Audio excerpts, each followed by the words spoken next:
What reason? It came with the 1947, 45, 47, and it came with the last war, and they were all. I remember them quite well there, and actually from my house I could see where the lights were. It's all little now out, but the Ryland was their post office, and Dunamore. There was a story told one night there was four of them going home from the pub in Dunamore, and this fellow had a white pony, and by God he was a very quiet pony. What they do when they caught him, and they kept on in turns, taking him home up and down to Barracarding. Well, But Paddy Crowley, the late Paddy Crowley, always stated that the hardest job they got was to cater for in that post, and I suppose there were payments as well. That's what they were paid, was through the post. But then all the extra posts. All the extra posts. That's all in Paddy Crowley's rhyme actually. Yes. About he had to cater for so much extra post over the army. Yes. But in 47, the wet year, they all were sent to the bog. Yes. Save the turf, because that was the only fuel that was going into. And in fact, inside now where the athletic grounds are, yes, there the turf was stored. Oh, there was reeks and reeks of turf stored there, because when I was a soldier, my man, we often put up fences. When you dig down there, you'd find the turf in the ground there. Well, but John, just let me stop you there for a second. Sending 1,000 army people up to Barracardin. I mean, what were they actually sent there for? Like they weren't to protect the country. But they weren't expecting Barracardin to be invaded. Well, there was so much. I suppose they were all local FCA and army. They were all trained army men. There was captains and lieutenants and God knows what else. I only barely remember them, but I do remember them there though. Yeah. And I remember when I was a young lad with my father, we'd meet 2 or 3 of them walking they were from Ballingeary. They'd walk from the camps to Ballingeary, going home on a Saturday night. Oh, so they were kind of volunteers? They were, but they were army men just the same. There was some regular army there as well. There was, and a few of the local clubs that were involved in the GA. Yeah. There was the odd one came up and go to hurl or a football out of it. Is that right? Well, there was. My goodness. Talk to me now about sport in Ryland. Talk to me about boxing in particular. Well, I suppose the boxing has hit the limelight in the last 10 years in Ryland. Yes. And I suppose the main steerhead would be Mutt Buckley and Dan Lane and the late Mick Crone in Ryland and John Crowley and several names too numerous for me to mention. Yes. But they have had great honour. They had a few very good young boxers, and I've done very, very well. I wouldn't be a real fan of boxing, but I suppose I had a few slaps in the square all right in my time. But that was only, as man said, a scrap. But like the late Father Sheehan, Father Sheehan, the old parish priest in Aberloch, he was very much involved, and I think he was a great steerhead for him as well. And in fact, in the last 2 years, these cock teams, all of them have come out and trained and boxed there. And the famous Noel O'Leary, that left Catog of his, they nearly have to tie it, he had to keep it tight. Because he was out there training as well, and Michael Shields and the whole team are out there. So, I mean, from the boxing club there, they take part in. Do they take part in national competition as well? Oh God, they have, yes. I wouldn't be very well up, to be honest about it. Yeah, but it's. I know it's a very reputable club. Oh, very much so. It is, yeah. And I think they were in America there lately. Yeah, so I know that Ryland Boxing Club has really established itself. Oh, it has very much so. And I think they've been. They'll kill me, Macroom, for saying this, but they've probably inspired Macroom for saying to start up as well, maybe in its own way. Well. But I mean, they were there first. They were there first, but Macroom will have their day as well. Okay. Please God. Now, by way of contrast, whenever I'm driving through that part of the world, I'm very struck by the number of big houses and avenues and tree-lined avenues going into them. Was it a very sort of aristocratic landlord type part of the world, do you think? Well, now, is it Ryland or you mean? I'll talk about Ryland. Yeah, well, no, I'll answer that very quickly, because in 1947, when the big snow came, and it was a big snow, there was nobody hardly went out for 6 weeks. And a lot of the cattle died inside in the houses for the want of food and water and so on. A lot of people lost most of their herds at that particular time. And at that particular time, there was very few went beyond Ryland, only on foot. In fact, they didn't even go beyond Aberloch, only on foot. Yeah. But when I was a young fella, I went to the bog with my father, and I was amazed 2 years ago when I travelled a lot of that part of the country, the new houses that were there. There were and more look to them, there were new houses, there were castles. unreal no houses. I mean, that's what this country is made up of today, I suppose. But that's what progress was. But these are old Georgian houses now, aren't Well, they? we have, I suppose, the old Georgian houses. We have for a situation, and I'll have to put the whole parish together on this. In the parish, we have the most Georgian houses in the country. How many? I think it's around the 20. Is that right? And it was the most famous of them would be one of the old famous houses. It was in Rylan, actually, as you were in Rylan. Yes. It was belonged to the O'Rourke's family, which was owned by a churchman one time. He was Appleby. Yes. And that was built in the 14th century. Yes. Well, it's fairly into ruins now, but it's still there, and it's there. But I suppose the most talkative one in the parish would be the famous Mrs. Lindsay's. Oh, yes. She was the lady of the Dripsey ambush. The lady of the Dripsey ambush. The farm Yes. is now owned by the Rairns Lee Mount. Yes. That would be one of the most talkative. The other one, I suppose, would be the famous Dr. Cross.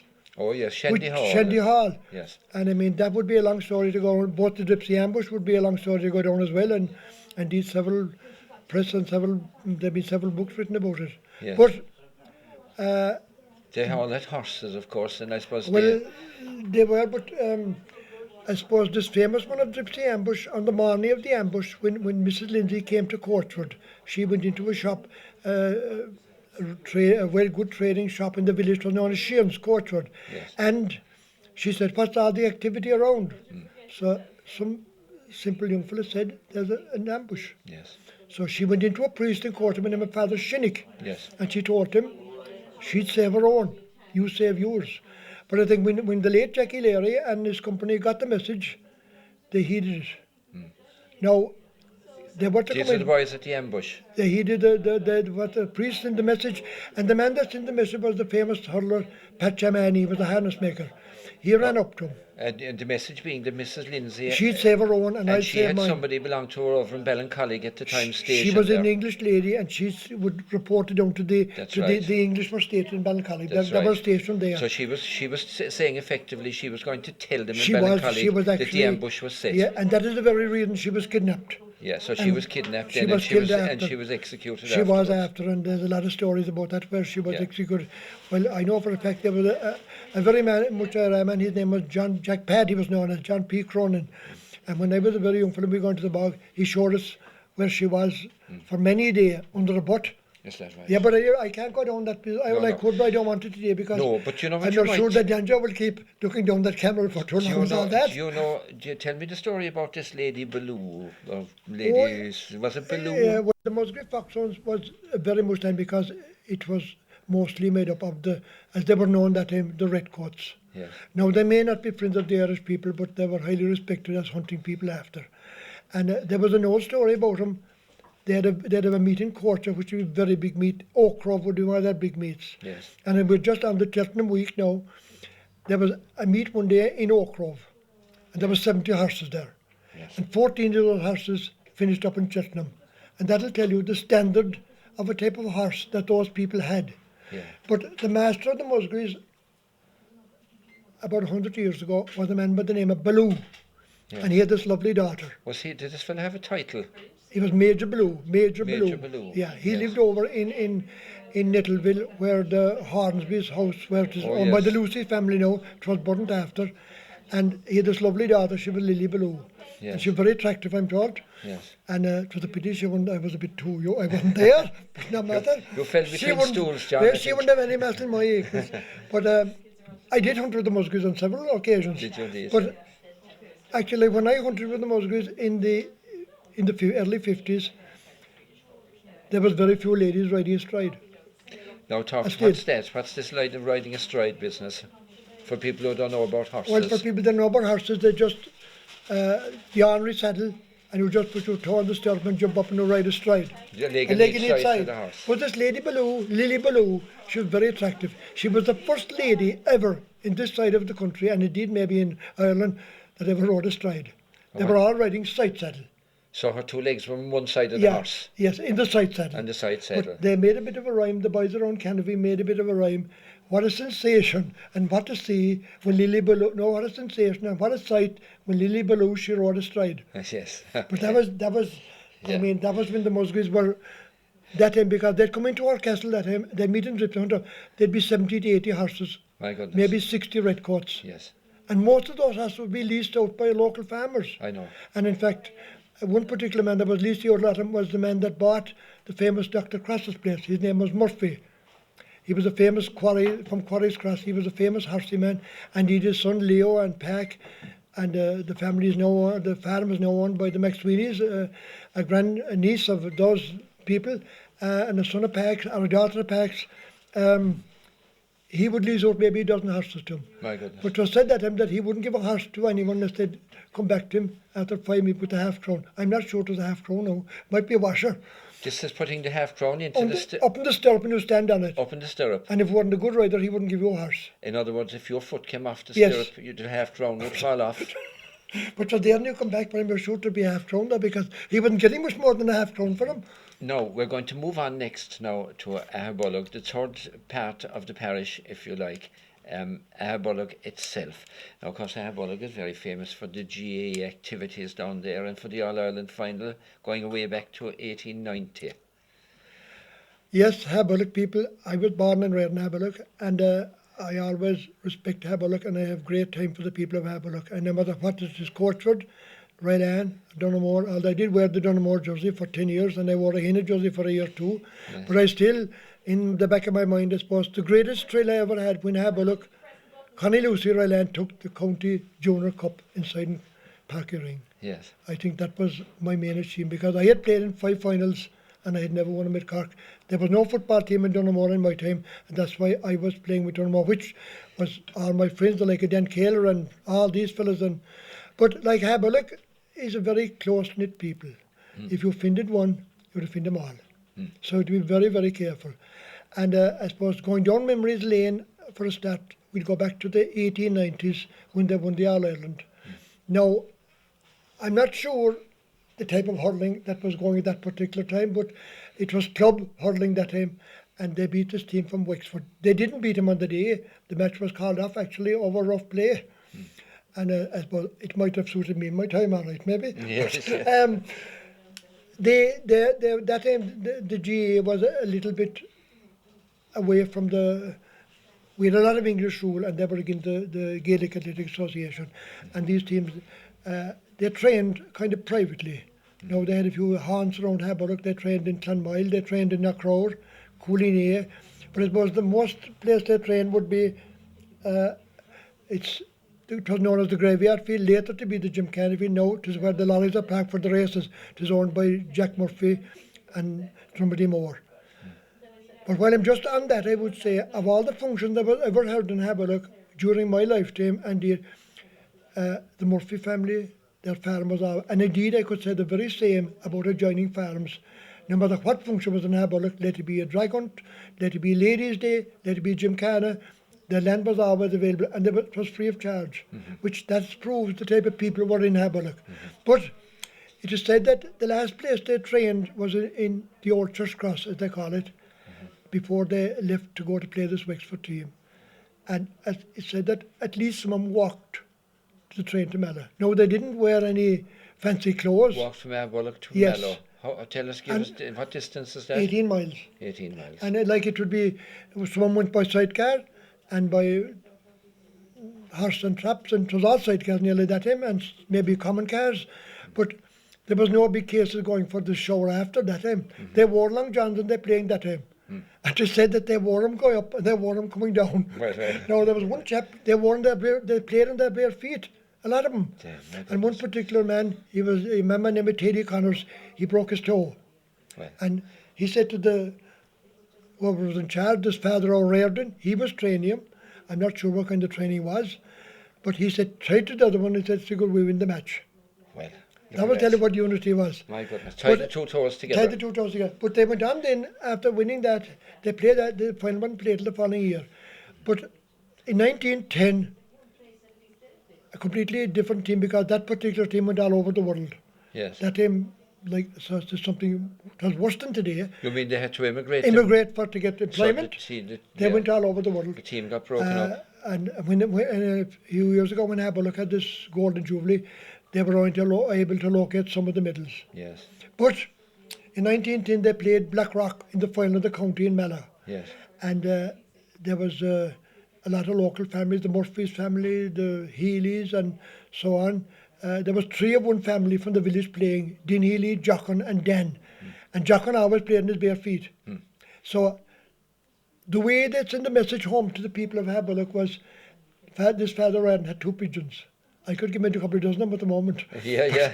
He put a string onto one of them and he'd leave them off. The same was the All Ireland. How do you mean a string now? Onto his wing, a little bit of a note. Oh, he tie a note onto Yeah, the wing. and the pigeon would come back in, and he'd come into the priest's house, which is by Johnny Noonan, the old priest's house in Haberlock, and they'd put out the smoke to be like a pope.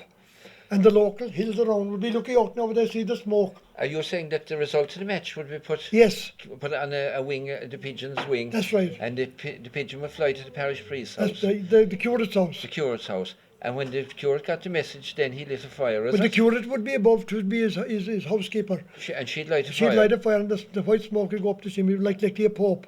And the surrounding hills in like Knockrour, Clonmile, they'd be all on the watch out. And they'd light the fire then. But Yes. this particular day, they were winning by a point. Time was up. I'm not sure the referee played overtime or anything like that. Yes. But this Dean Healy was in goal and he had a miss with pulling the ball, but he'd never stop it. Yes. But this ball came hopping in the last meet, they were up 2 points. Hopped over his hurley. He had the pigeons left off. And they had the fire lighting. They were beaten by Blackrock by a point. So the pigeon brought the wrong message. They rang the message. And the smoke went up. And the smoke went up. But And I suppose there was celebrations then of when course, the there was, smoke went up. they were all my father and all my late neighbours, they were all on top of the hill waiting to see the smoke go up. The match, the Yes, celebrating the match, there was never Yeah, one. and when Haberlock won the county football, they beat Connell. I rushed home. Yeah. I had 2 trailers of stuff ready.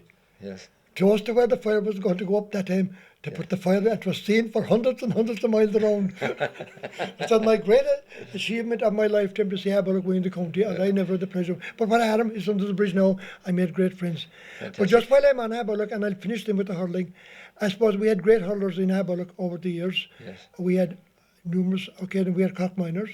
Yes. We had the great father, Connell Finbar-Kaler, his brother Dan, and we had the Healys. And I suppose the man that put the icing in the cake of that particular time was the late Jimmy Toomey. Yes. He was buried only last year. He'd be Kevin's brother. Oh, yes. That was here in Macroom. Oh, yes. And if there was ever a gentleman, it was just Kevin. Yes. Because everyone that ever died or left Haberlock were buried, he always came back to the fore. But this Jimmy Toomey, he wasn't a big man. And he played centre field for him. And he had a Cock All Ireland junior medal in 52. And I suppose the man that played centre field is only just down the road from us, down next door to us, the famous JJ. Oh, J.J. Hinchin. JJ Hinchin. Yes. And it was said it was much easier to round JJ Hinchin than to go through him. Because if we went against That's him, probably still true today. oh, it's still true. And fair to say, he was a character JJ Yeah. and a great man, there's no doubt about that. Yeah. But I suppose he cost me a few mid-cock medals. Did But he? I had him. Yeah, I wish him the best of luck. Yeah. But the hurler, you had that, but then Haberlock came on that won the county hurling, and then it produced a new brand of hurlers again, Yeah. a different style. Yes. And if we looked at Christy Ring's film, it's a different style to today. I know. It's a running game now, and I suppose the ordinary man would be standing in the fence looking at him, and there'd be no, Yeah. because today's a different style ball altogether. game. Yeah, it's gone very scientific, of course. Oh, very Now, much so. talk to me about the whole horse thing came into your life. Now, we're not going to go into your life and horses today as such, but in Haberlock Parish, he had a priest who arrived there in 1942, a Father Moss Donovan, and he introduced horses really to Haberlock, didn't he? Well, Or would you say? I am would wrong? say, because he came to Haberlock and he was a young priest, it was his second parish. He had been a cock miner hurler. Yes, He was a head man, there's no doubt about that. yes, And I suppose he put new light. There was a hunt in Haberlock over the years. I suppose it fell through, it fell through, but he brought it to life again. And it actually had come to life a little bit because there was a pack of foot bagels owned by the famous, she was Miss McMullen. She lived in Knockrour, and she passed on those foot bagels to the famous Murphys that I spoke about, the quarries, and they finished up around Haberlock again. Oh, yeah. And when Father Dillon came down in 43, 42 I think, he started the whole thing again, and he was horse mad, fearless to the last. And 'twas said about the late Father Finn, they were great friends, he was in Dunamore at the time, that Father Finn bought this horse, this great horse, and he brought Father Moss to see him. So Father Moss said, jump him till I see him. He stopped. And he jumped again, stopped. Come off him, he said. He gave him 4 rounds of the field and print his stick. And the next thing he stopped and he pedalled Father Moss into the briars. Shoot him, he said. He's no good. Oh, dear. Father Finn's But he horse. was a real head man, that Father Donovan. Yeah. But it was he got us all involved in it. Well, horses were in our blood, and you have it because it was a very horsey country. Did you start to Jim Cannas up there? He started at Jim Cannon in 1945. Yes. It was held in front of the church field near where the priest's house is now. Yes. And it was a big attraction for the day. Yes. There was no other attraction going. It was highly supported. And there was another one then in 47. Yes. And after that then, I forget the name of the bishop, was the Bishop Roach, who he was. He banned all activities on Sunday. So it came to a standstill. But Father Drummond left us in 1948 and he went down to Ballymacoda. And he came back again then to Glantan, which I often met him because he was very much involved in the GA, always. He was very much involved in Kilshanning. And when we used to be Donegal, we used to play Kilshanning. He wouldn't be the friends he was with me in Aberlour because we were in opposition. Oh, yes. But he was a head man, and he finished up in Kilnamatra, actually, he died there. And I suppose on the day of the auction at Kilnamatra, I went back and I bought his saddle and bridle because when he was leaving Haberlock, the Haberlock hunt presented him with a bridle. All right. And his name was inscribed in the bit. Right. And when I bought the saddle, his nephew, Father Donovan too, he handed me the bridle. He said, "You give him that." And I have that still. His name, Emod Moss O'Donovan. My goodness. Is on the bit, a little bit, just an ordinary hacking bit, and his name is on it. But he was a great character. But like I suppose he brought us all back in, and then we had marvellous years of hunting then with a man by the name of Mick Shea. He was one of the greatest huntsmen ever. He'd nearly hunt the fox himself. Is that right? And we all got into kind of a style of riding that he had. And I suppose then in 52, there was race in Courtsford before the dam was flooded. It was actually 54, I suppose, before it was flooded. And there was a race for the hunt. Yes. So we all went in, but unfortunately, I suppose our horses maybe not that class of a race. But when we came onto the white line where we would be finishing, a lot of the horses jumped the line. Oh, And a few of our lads fell off. It was a good crack, but it was just another part of life. Yes. But I suppose they'd been in Aberlock at the time too. There was on the area there was 3 stud farms, which were stallions at the time. My God. And one of them would be the case in Mount Rivers, which they were noted for the working horse more or less. Yes. And the other would be the two was Mount Rivers. They would be they'd have kind of horse kind of in the middle of the road. But this Alan Brownwell and he had this horse. He was named Star of the West, and he was before his time. Yes. Because when he was done away with, it was then realised that type of horse came into. I mean, the working horse was gone. Yes. And it's great that there's Alan Brown's youngsters, little girls, they're only maybe in their early teens. They have taken up the business. The blood is in the blood. Yes, of course. You can't take it from it. And listen, of course, there's a very famous horse associated with Aberlock Parish now as such, which was owned by Coachford men. Yes, that's the famous Jim Lynch. Yes. Emily Jane. Well, prior to that racehorse, he got this short jumper. He was I can't think of his name now, and he was ridden by the famous Robert Splain. I suppose the Evergreen. Actually, I had horses myself, and for 25 years Robert Splain rode him for me. Yes. Knocked by with the name of Jim Lynch's horse. Yes. And there was a little rhyme about him. When we had the shows in Aberlock, we started the show in Aberlock in 1973 and went on for 30 years. And Jim competed there on numerous occasions. And there was a little bit of a rhyme made about Jim. The day it was wet, or it was now Jim Lynch. Jim Lynch didn't care about wind or rain. He had a good pilot in his own Robert's plane. Then, in later years, Jim went up to the sales and he purchased this 2-year-old or 3-year-old filly, and she was called Emily Jane. Now, she was the greatest that ever struck this out part of the country.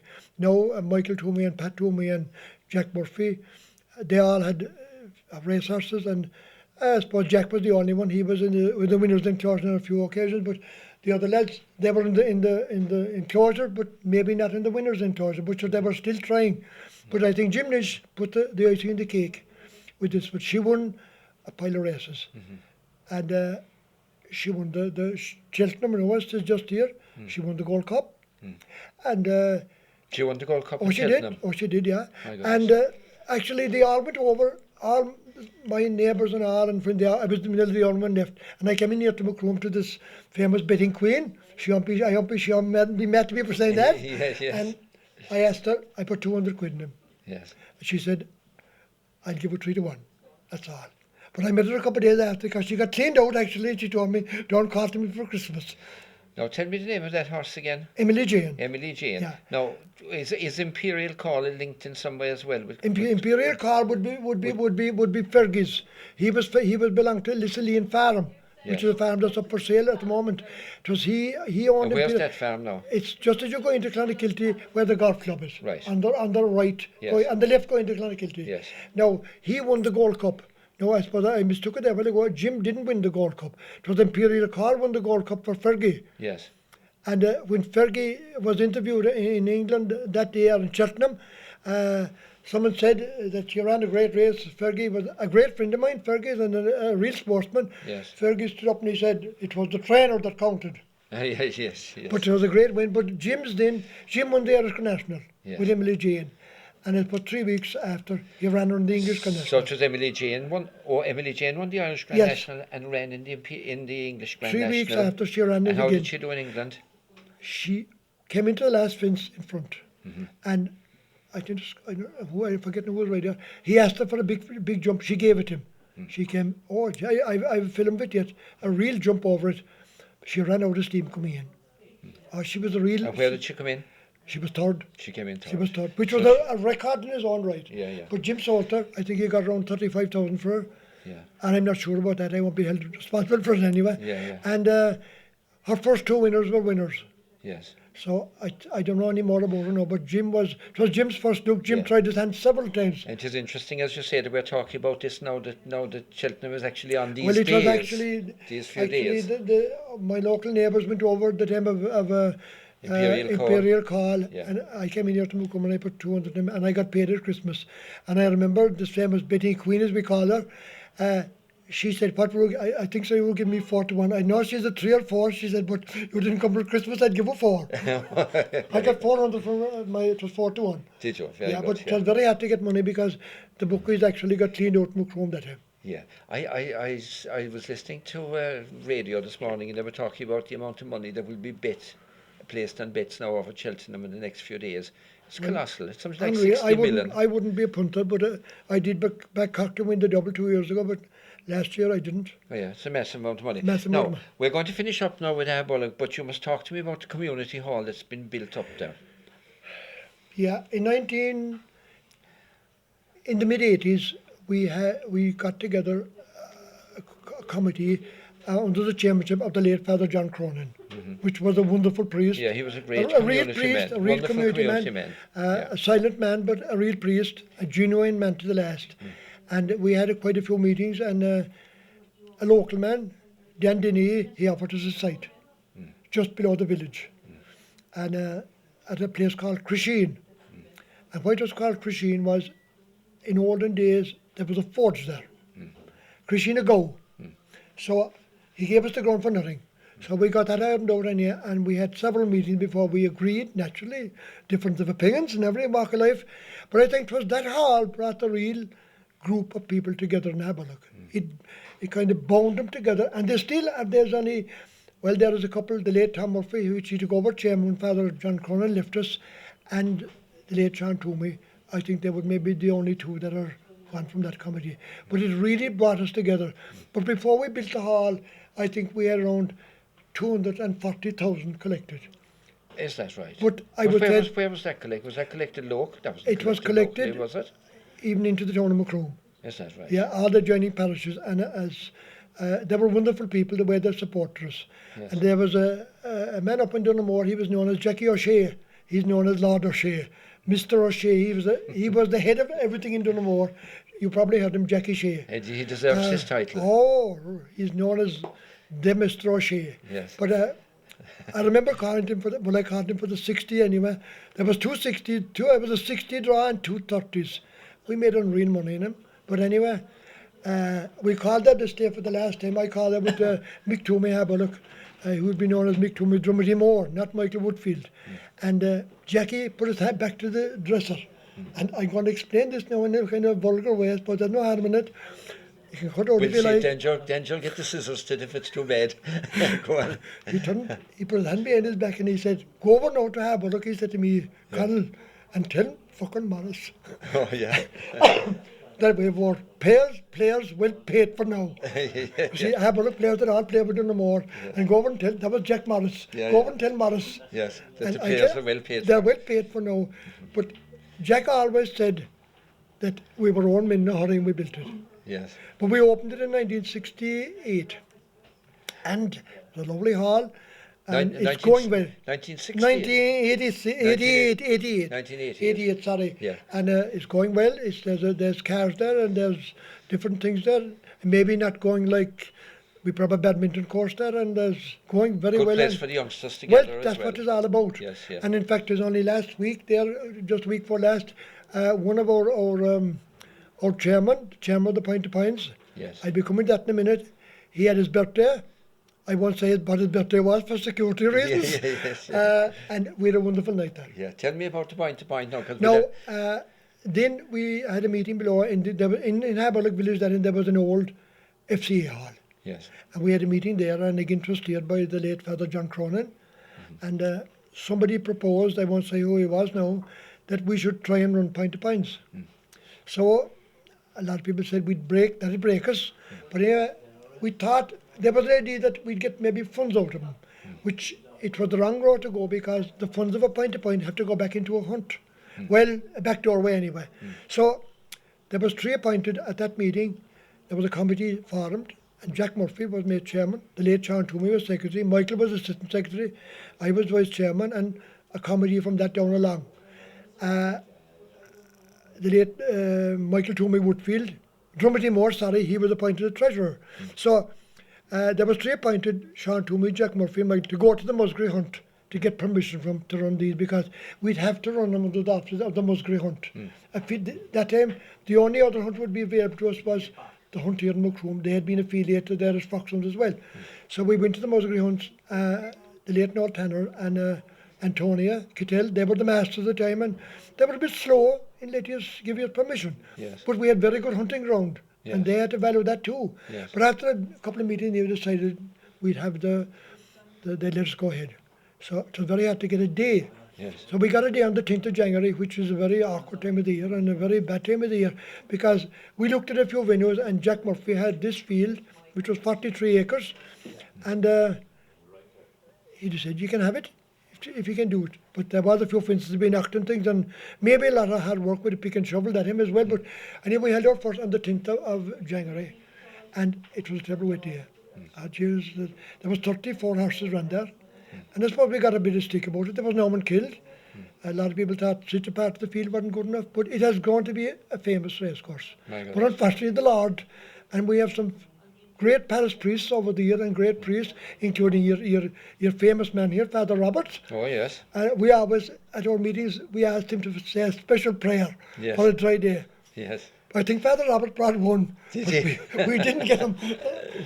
Yeah. We didn't get him, and indeed, as I spoke about, I would like to extend my sympathy to him today Indeed, on the yeah. death of his mother. Indeed, A pure yeah. gentleman to the last. That's right. But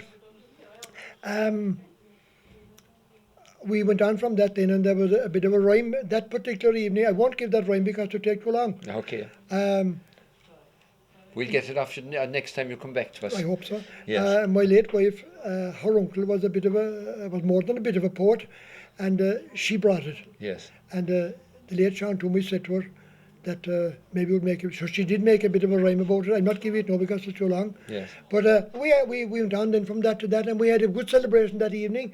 A lot of people going from the bottom of the field to the top. Maybe their legs crossed a little bit, but they still got out on the road. Yeah. We're still going on. But I think it was that what really brought this particular group together. Prior to that, we ran a steeplechase Yes. in Michael Toomey's and Sean Toomey's, which was great crack, and we all competed in it at our own time.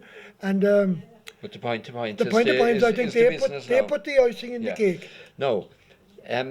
I just want to, just to round off this now, did you ever throw up any people who were famous, kind of really famous people nationally in the world of sport or in hurling, football, any kind of activity, people of national and say provincial importance now. Well, I suppose I'll go down memory lane after, but I started today. The fullback for Cork hurling and football, this mate, Owen Cadigan. His great-grandmother was born in my own townland in Knockrour. Right. And she married Dan Murphy, Danny Neddy was known in the village, just next to the church. Right. And his grandfather would be Jimmy Murphy, a great hurler in his time, but on that particular day you want a gold hand to get a red jersey. Okay. But that's up to date, Owen Cadigan. Yes. And there's no doubt he's a good and all-around man. And of course, Goulding, Yes. his famous Daniel Goulding, his grandmother is only down the road, just in the parish. Very good. Half 2 miles from me. That's two of them. That's two of them. But go down memories lane, I suppose there's more of them. I suppose I'd have to mention the great Jimmy Toomey of his time in the 50s. And I'd have to mention... What did he do? He won an All-Ireland junior medal with Cork. Okay, keep And going. you had Father Finbar Kaler, won a minor.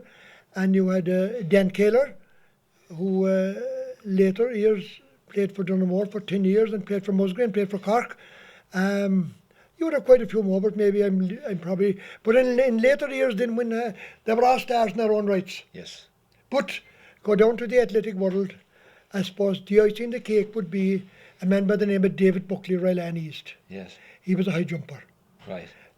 He jumped 6 feet and walked under the pole after he jumped it. He was only 5'10".